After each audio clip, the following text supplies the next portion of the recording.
Hi guys, শিকা ব্লকে প্রতিদিনের মতো চলে আসলাম বন্ধুরা। অনেক দিন পরে রান্নার ভিডিওটা দেখাচ্ছি, তাই বন্ধুরা তোমরা সবাই দেখো আজকে কি কি রান্না হচ্ছে। এইবারে আমি যে রান্না করছি বন্ধুরা, আমার বোনের বাসাতে আছি, তাই ওদের আজকে নিরামিষ, তাই নিরামিষ রান্না করার জন্য আমরা সব কিছু রেডি করেছি। আমরা সবাই মিলে জাস্ট আমি দেখাচ্ছি, দেখো এখানে সব কিছু রেডি করা আছে। বেগুন পকোড়া হবে, শাক ভাজি হবে, আর হবে পনিরের তরকারি, সয়াবিনের তরকারি, সব কিছু হবে নিরামিষে যেগুলো হয়।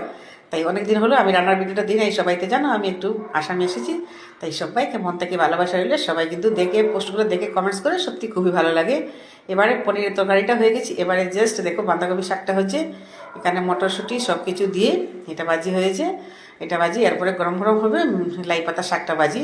লাই পাতা শাক ভাজি হয়ে গেলে তারপরে বেগুন পকোড়া করব, আমরা সবাই খেতে বসে যাব। সত্যি বাড়িতে আসলে খুবই ভালো লাগে, আমাদের দেশে না সত্যি সবাই সঙ্গে মিশিয়ে একসাথে খেতে মজাই আলাদা, তাই না বন্ধুরা? দেখো এবারে পকোড়াটা বাজছি, পকোড়াটা ভেজে তারপরে আমরা খেতে বসে যাব গরম গরম। তোমরা সবাই চলে আসো, আর সবাই কিন্তু ভিডিওটা দেখবে, দেখে বন্ধুরা সবাই একটু কমেন্টগুলো কমেন্টস করবে। সবাইকে মন থেকে ভালোবাসা রইলো। এবারে পকোড়াটা বাজি হয়ে গেলে আমরা খেতে বসে যাব। আর সবাইকে সবাই পুষ্টি যেও বন্ধুরা, কমেন্টসগুলো করো, কেননা কমেন্টস না হলে আমাদের ভিডিওগুলোতে সত্যি আমাদের ভিডিওগুলোতে ভিউস হচ্ছে না, কমেন্টস হচ্ছে না। তাই বন্ধুরা সবাই দেখে নিও।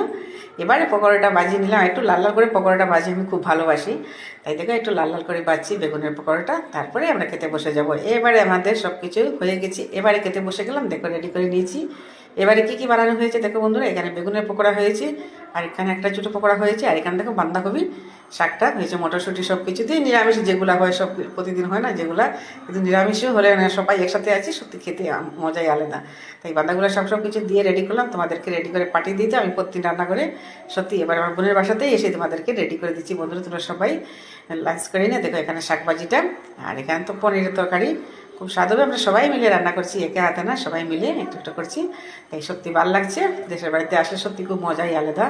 এবারে তো চলে যাব, বেশি দিন থাকবো না, তাই যাওয়ার পরে সবাই পোস্টে, আমি তো এবারে সবাই পোস্টে যাচ্ছি, কমেন্টস করছি, সবাই আসছে আমার পোস্টে, ভালো লাগছে। সবাইকে মন থেকে ভালোবাসা রইলে এইভাবে পাশে থাকার জন্য, আমরা যদি সবাই পাশে থাকি তাই আমরা এগিয়ে যেতে পারবো, তাই না বন্ধুরা? দেখো অনেক কিছু রান্না হয়েছে, সত্যি খুব ভালো লাগছে। আমরা সবাই নিচে বসে খাচ্ছি, আর তোমরা সবাই চলে আসো বন্ধুরা। আজকের মতো বাই, সবাই ভালো থেকো, সুস্থ থেকো, টাটা।